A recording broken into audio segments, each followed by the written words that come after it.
Hey guys, welcome to another episode of Long Way Round Show. I'm Daniel Cook, your host, and today I've got one of my friends, Gav, with me today, and he's bought a cleaning carpet cleaning business over the last couple of years, and we thought we'd get him on and talk a little bit about his experience with that and how it's been, and the pros and cons, and the ups and downs, and what he's enjoyed and what he hasn't enjoyed, and how he's found the process. So yeah, tell us a little bit about your story, Gav, and what's been happening over the last couple of years. Yeah, sure. Thanks, Dan, and thanks for having me on the show. It's what an honour. I'm stoked to be here. Um, yeah, what's been happening? I work a lot of hours, and I guess I work a lot of hours by choice. And I, I think running your own business is doing the work through the day, which is making the money, and then in the early days, and especially for small business owners, you got to come home and you got to do all your book work. You're the everything. Quite often in other businesses that are been established for a lot of years, they've got a team of people that can run that stuff, and I am that team of people. And that's how it's been for the last 3 years. It's been pretty full on. 100%. I always used to say, I was the sales manager, I was the laborer, I was the concrete cutter, I was the, you know what I mean? Pretty much, yeah, wearing many different hats. So yeah, definitely appreciate what you're saying. So how did you how did it come about buying the carpet cleaning business, and why did you choose to go down that road instead of, starting something from scratch? How did all that sort of come about? Well, so got a couple of hours to hear this story. Um, Yeah. I I've been sort of quite fortunate, I guess. I guess fortunate, unfortunate. I've been quite fortunate to have a lot of different sort of careers, and I've been involved with a lot of different things over the years, and prior to doing this job, I was working in a more corporate environment around a business where I was implementing mental health programs around the country and for blue collar workers, and very stressful environment. It was a not for profit business, and so I was running a business for a board of directors, and a lot of disagreements about where the business was going, a lot of bureaucracy, a lot of red tape, and when you're working in an industry where it's about helping people and people are trying to stop you from helping people, it can be really stressful, and just constantly button heads, and I was quite sort of burnt out by that. And I'd been working in that industry for a long time, for 15 years, and I knew I wanted a break. I knew I needed to get out. I knew I was burnt out. I knew I was near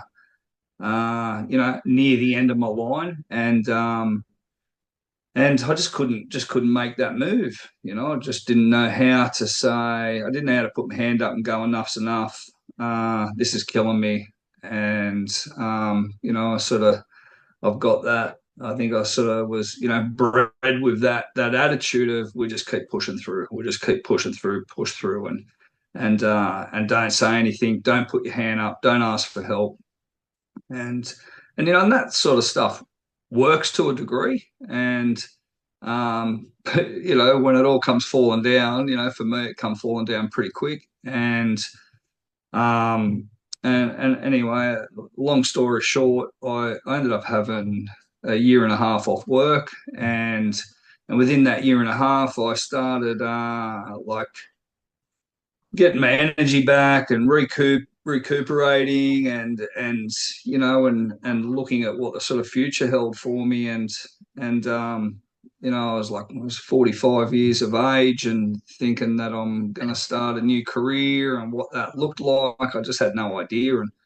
And so I started this. I'd had a long history of looking at Seek for other jobs, and I wasn't interested in looking for other jobs, and I started looking for businesses for sale, and initially I wanted to get a cafe, and Yep. um, I have no desire whatsoever to be a barista, serve coffee, or make sandwiches, but I like the idea of having a cafe with a cool name and a little table up the back with a reserve sign on it where you and me could sit down and have coffee up the back, like, two mafia figures. So I just had this like fantasy of having a cafe, making money, not doing any work, and it was a pipe dream. It just wasn't a reality. And while I was looking at cafes for sale in the Seek business section, I come across a carpet cleaning business for sale, Yep. and I don't know what made me sort of click on that ad, but I clicked on it and started reading about it and just started to sort of visualize myself like, is that something I could do? And it was a real sort of, I guess, it was a real sort of pivotal point in my life where I sort of contemplated changing careers into the cleaning industry. And, um, from the moment I saw that ad, I, I was pretty invested. And, I think what it sort of signified for me was not that I wanted to be a cleaner or a carpet cleaner. It was what I wanted was to be a small business owner. I wanted to have the freedom to make my own decisions, to make my own money, and to build something in a direction where I wanted to go. So, yeah, it was. I actually brought that business. It was the first ad I clicked on, Wow. and yeah, it was about a 6 month process, and not at one point did I think I've made the wrong choice or what am I doing. I was pretty invested in it from word go. I Yep. think I just think there was a real small window period in my life where it was the right time, found the right thing, and I was in the right frame of mind to follow through.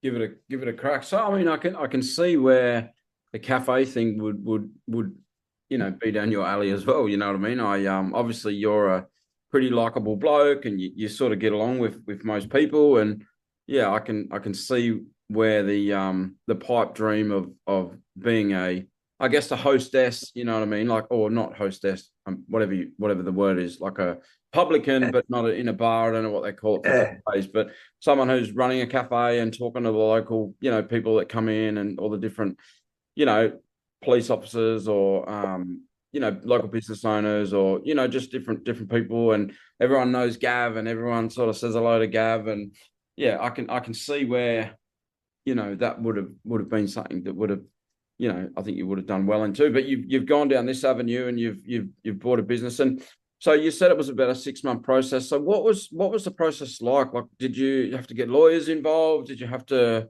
seek sort of guidance from, any business coaches or any of those types of things? Like, personally, I've never built a business, so I wouldn't know what was entailed. so the deal with this business was, he had a price figure on it and what he wanted for it, and in what came with that price tag was 2 weeks of training. So this guy was prepared to sell the business with him doing his last 2 weeks of work with Yep. someone tagging along um, to learn the business. Show the ropes. And yeah, exactly. And anyway, I was fortunate enough where this guy was retiring. He wanted out and wasn't in a huge hurry. And Yep. I ended up stretching 2 weeks out to be 6 months, and I spent 6 months with this guy. Oh wow. And um, and I guess I essentially did a small apprenticeship with him. And Yeah, yeah, right. it was just me. I worked with him. I went to all the jobs with him out of my own time, and I got interested in how all the equipment worked. I got interested in the chemicals. I got interested in the type of process it was, and yeah, I got really invested in it, and then the financial sides of it. I started going over his books. I signed confidentiality agreements, so non-disclosure agreements. So I wasn't, able to, go and take his business model and start my own. Yeah. Um, and yeah, everything just sort of really started to check out with Yep. this business, and he at some point said to me, "Are you serious about buying this?" And I said, "I am," and negotiated the deposit with him, put a deposit down on the business, Yep. and spent a couple more months with him, and negotiated a handover and a time of sale, and got my accountant involved in it, went over his books, and yeah, it all checked out.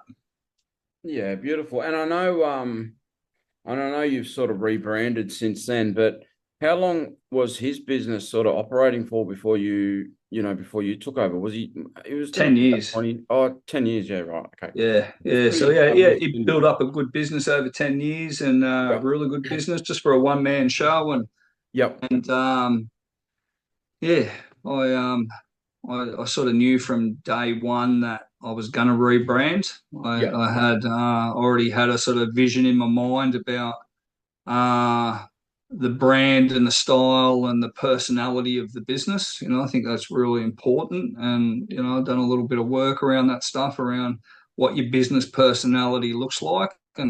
Yep. And it looked nothing like what he had. Yeah. And Yep. except for the customer service stuff. He was really big on customer service, and he was an old guy, older than me, and he just had a lot of old school values. Yep. And I agreed with a lot of that stuff. We had a lot of that stuff in common, and so yeah. Well, I think it's really important for, small businesses and even large businesses to have that attitude, that real over and above for the customer and, really making sure that, things are done right and times are met and you know what I mean, not letting down customers. And I'm sure that's why he was successful, and I'm sure that's one of the reasons why you've been successful as well. So, I mean, was there any red flags when you were sort of going through that process? Was there anything that like popped up to your mind where you were a little bit like, oh, should I do it? Should I not do it? Like, talking to your wife and things like that, or was it all pretty straight sailing? No, no red flags. I'm my wife carries all the red flags. Yep. Fiona carries all the red flags. I'm I guess over the years she's the risk analysis, and I'm the one Yep. that jumps in the deep end. And over the years we've sort of merged into the middle. Yep. I've got this really sort of good little you know team unit happening now, and but I just had a vision that I could see myself doing it. I could see that the business had room for growth, Yep. and that was really easy to see. So it's sort of a no-brainer for me. Yeah, I like it. And to be honest, I'm the exact same with my wife. You know what I mean? I'm the accelerator and she's the brake. And when you have a relationship like that, where you have that yin and yang, and over the years, I've learnt to listen to her. And when she says, "Oh, I don't like that," like when I was younger, she would say things and I wouldn't listen as much, or probably not at all sometimes. But as I've gotten older and maybe a little bit more wiser, yeah, it's a nice feeling to know you've got someone that can support you and maybe, show you things that might not be appropriate. But it's also good for them as we grow in our relationship to be able to trust us, you know what I mean, to make that judgment and to know Yeah. that we are probably more of the go-getters in the family and things like that. So what was the first sort of 6 to 12 months like? What was when you jumped in the pool, you were very blessed, I'd say, to have that extra long training. I would also say with that, like I think 2 weeks is probably you could probably learn it. I'm not saying that carpet cleaning isn't a high skill or whatever, but I mean someone like yourself, you're a smart guy. I'm sure you could learn enough and then wing it enough to get out of trouble and potentially ring the guy or ask questions. But you had a bit of an extra 6 months, which I think is really was probably really valuable for yourself and your learning curve. But I mean, I imagine the first 6 to 12 months, there was probably a lot of other things that you may or may not have realized or extra pressures. And what would you say about that, the first sort of 12 months? One of the things that happened in the first 6 to 12 months was I can blame my accountant for half of this. Didn't tell me what sort of tax I should be putting away. Right. I'll take the other half of the responsibility of not asking what sort of tax I should be putting away. So after my first year in business, the ATA gave me a huge tax bill. I went into the tax office I went into the accountant to get my tax done.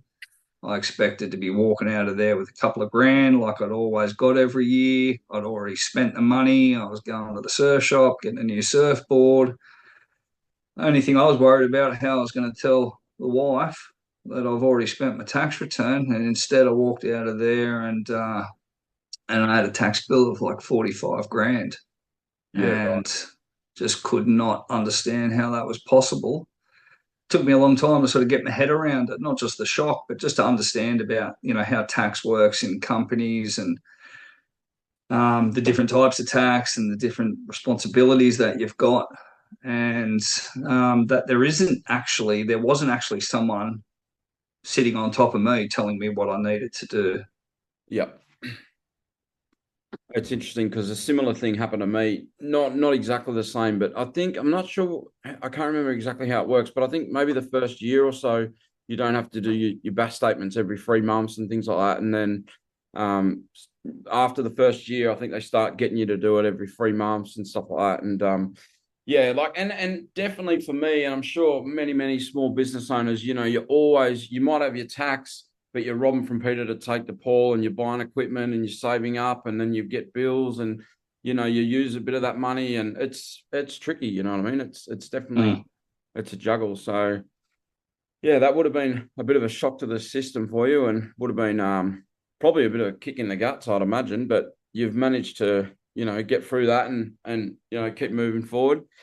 Um, so I guess that sort of answers our next question as well. What's the hardest lesson you've had to learn? Would that be that, or has there been other lessons that you would sort of say? I guess that set a bit of a precedence for how I was going to start doing things different in business, and what I mean by that was I've always when someone hasn't delivered on what they should have, I'll work in with that, and I end up paying the price for it. So in this particular example, for the first time in my life, I sacked the accountant. Yep. Had to go, and I guess it was that was one of my most valuable lessons was I haven't got time to try and for them to try and write that. Yep. If you can't trust your accountant, they're not the person for you in business. Yep. And so, from that moment onwards, it was I'm not settling for second best on Yep. who's going to be on my team. And what I mean by team is my accountant, my bookkeeper, marketing, you know, business advisors, and I've got this little super team now that supports me, and and it's the success of my business and the future of my business. I've come from a place where I've got to do everything my own way. I'm the one that's got to do it. The buck stops with me type thing, and it's not a healthy way to run a business. Mm, There's a lot of professional people out there that can do things a lot better than I can, and I think sometimes you've just got to keep persevering and persevering and persevering until you find the right tribe. 100%, 100%. So I don't want to drag the accountant over the coals, but like, how much were you working with that accountant that they didn't really mention to you anything about the tax and how it works? And because it really only is a 5-minute conversation to tell someone a little bit about that you got to put that sort of stuff away, or was it more you weren't really working in with them enough, or like how did that? I'd been with that accountant for 12 years, Yep. and they'd been taking care of all my personal Yep. tax. Yep. and they probably weren't skilled enough to be looking after business tax, Yeah. and and I just went with the flow. And Yeah. Yep. it's like I essentially had the wrong person on my team.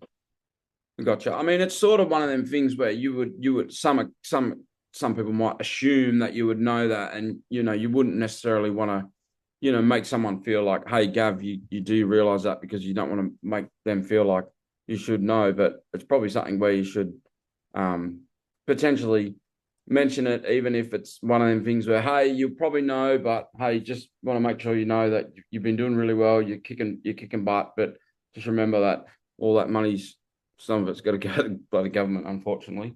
A lot of Anyway, it. that's life, isn't it? You know what I mean? We It's learn and we life. grow, and we keep moving forward. So what about the pressure of running a small business and the phone calls and the customers and people letting you down, employees letting you down, trying to find good staff? How have you found that, and what's your mind frame around that now compared to when you started? Uh it's easier to, the short-term fixes, the short-term thinking, or the easy thinking is, if I keep it just me, I can manage that. I don't have to worry about other people, and essentially that's correct. If I've only got me to worry about, there's very little to no stress. You Mm, know, I know I can do this. I know I can do that. I can keep things moving. Blah blah blah. The buck stops with me, so to speak. But when you start bringing other people into your team, mm, um, there's a whole element of things that you're not in control of, and yeah, you have no control over. And um, and I guess that's one of the things that you know I've learnt I've learnt by a lot of mistakes in regards to hiring and firing, and again settling for something that's not quite a good fit. So it's I'm actually advertising at the moment for a full-time employee, and there's a lot of sort of moving parts in this at the moment. I've got a new van on order. I've got a whole lot of equipment coming in to deck out that van. There's a big financial outlay for this person that hasn't even, hasn't even been employed yet. I don't know who it is. yeah, right. And, from a financial perspective, they need to be start working in 6 weeks, Yep. for me to not lose money. And I guess one of the things that, from a mindset perspective, I'm prepared to wait and keep waiting to get the right person. Yep. So have you put your Seek ad up yet, or have you not? You haven't launched your ad? It goes up at the end of this week. Okay, cool. So I Yeah. think they last for 30 days. So you'll have 30 days worth of Yeah. potential employees. So that'll be really exciting. And that's also something that I've had some really great staff, and I've also had a lot of I've struggled getting good guys over the past. So it's definitely something that all small business owners, nearly everyone I've spoken to, it's one of the hardest things, I think. So yeah, hopefully you can find someone great, and you guys will, kill it. I'm sure you will. It's just a matter of, reading all them resumes, and doing a few interviews. One thing I used to always do wrong would be too quick to put someone on, you know what I mean? And yeah, I think that was a lesson I sort of started to learn, that instead of just putting the ad up and then sort of saying, yeah, like as soon as they ring me, yeah, you sound good, let's start. I had to Yeah. start learning to, wait till 3 or 4 phone calls and then maybe go for a meeting and try to make it a little bit harder for the person, um, so that I would get someone a little bit more suited for the role. But yeah, it's definitely tricky. So, what would you recommend buying a business like you've done, or why or why not? What was your sort of thoughts about that? I guess it depends on your circumstances. I 100% recommend buying a business. I 100% recommend starting a business. It's it's all based on, like, if you need to be earning money, it's all based on how many customers you've got coming in, your leads. So, I think that's the important thing to start with. It's I think a lot of small business owners get it a little bit mixed up. They concentrate on this and they concentrate on that. It's You got to have customers coming in the door first and foremost, and then you can start working out the rest.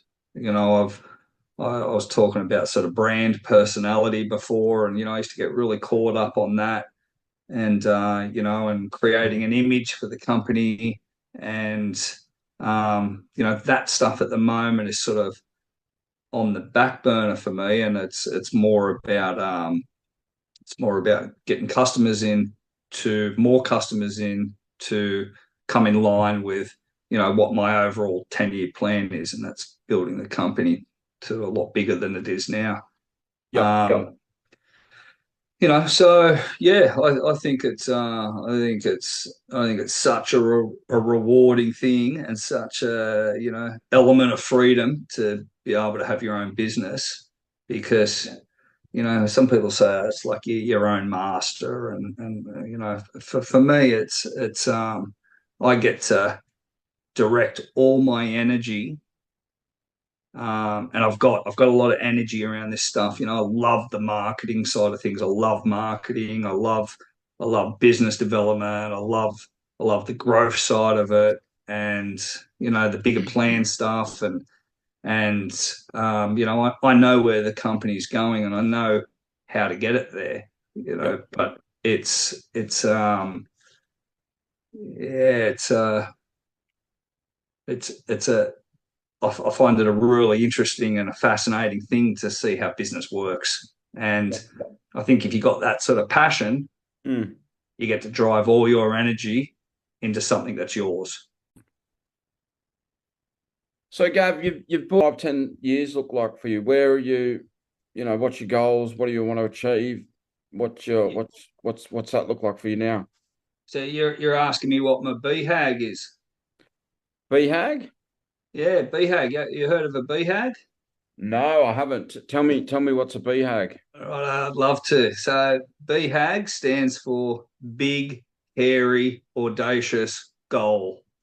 Okay. So my big, hairy, audacious goal is, within 10 years, Mm. I'm going to have 10 employees, equaling 10 vans on the road, working full time. And then I'm going to sell the business for a ridiculous amount of money, Yep. and then move on to the next adventure. I like it. No, that's beautiful. And I mean, I'm not going to crunch you down too much on how you're going to get to that and all that sort of stuff, but I'm sure you I'll will. tell you, I'll tell you right now in one word how I'm going to get to that: Yeah. marketing. Marketing. Yep. Um, but what I was going to say was, is that would that all be based in Newcastle, or do you see yourself sort of branching to like maybe There's so much work in Newcastle. just Newcastle? Yeah, Yeah. yeah. Because I mean, it would be pretty easy for a business like yours to go, all right, I've got 3 vans Newcastle, 3 Central Coast, and 3 Port Macquarie, or something like that. You know what I mean? Not saying you need to go down that road, but it would Nah, be there's a lot of dirty people in Newcastle, mate. bloody oath there is, and that's why you're one of the best carpet cleaners in the state, and I'm sure you'll have 10 vans up and running in no time, mate. That's Yeah, great. yeah, Well, I've got a bonus question for you. What's yeah. your favorite book? What's your favorite book about business or life, or what's something you can share with our listeners and viewers about your favorite book? Mate, I've got a book that absolutely changed my life, Mm, and I have just finished rereading it for the second time. okay. And reading didn't come naturally to me growing up, and Mm, quite often takes me a long time to, if I really like something, to gel with it. And this book had a profound effect on me. It was about 10 years ago when I first read it, and had a real sort of calling to read it again. And it's called The One Thing, and okay. the author is Gary Keller, Okay. and it's all about, it's a mixture of business and personal, but the concept is all about focusing on one thing in your life. Wow. And And I guess one of the real sort of um, the real powerful things for me was it debunks the whole myth about multitasking and having a lot of plates spinning in the air. And, and I've been saying that my whole life. I've got a lot of plates spinning in the air. There's a lot of moving parts happening right now. And it's, it's been the cause of a lot of my heartache, pain, stress, and failures, Gotcha. thinking that I can operate like that. So I don't have a lot of plates spinning in the air right now. I've got a lot of things that are going to be happening over the next 10 years. But Mm. right now, I'm focused on one thing, Yep.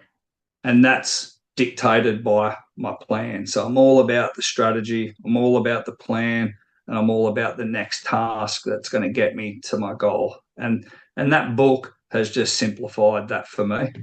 So, I've heard a lot of people sort of, I hear you talk a lot about ADHD, and my kids talk about ADHD, and, I think the whole world talks about ADHD and anxiety, and this sort of sheds a different sort of light on it, about how to focus in on one thing. It's without all the woo woo, I like it. it's pretty good, yeah. Yeah, beautiful. No, well, I'm sure all that great stuff is definitely on the cards for you in the future, and there's nothing holding you back. So that's great. And just before we wrap it up, what about one favorite quote? What's your favorite quote that you can give us? Give Mate, some that's an other absolute, viewers. that's an easy one, Yep. and I can't credit the author because it's an unknown, but I Yep. read it on the back of a toilet door, and it Yep. said, for a good time, ring such and such, and and that's what my life's all about now. It's all about having a good time. Yeah. It's that's why I'm in business. I'm not in business to make X amount of money or to have 10 cars on the road. I'm in business to have a good time, So I base my I base everything around my lifestyle. Everything I do is to support the lifestyle that I've created for myself and Yep. my family. Yeah. Yeah, I like it. No, that's beautiful. Well, I mean, at the end of the day, that's why we work. You know what I mean? To be able to have a good life and to be able to give our family things that we want to be able to give to them, and yeah, it makes it all worthwhile. So, thanks heaps for coming on the show, Gav. I really appreciate your time. We'll catch up soon. But everyone, just thanks for watching. Just like, share, and subscribe. Give a comment for the algorithm. It really helps us grow. And yeah, take care, guys. Thanks again. See you, Gav. See Thanks, you. Dan. Bye.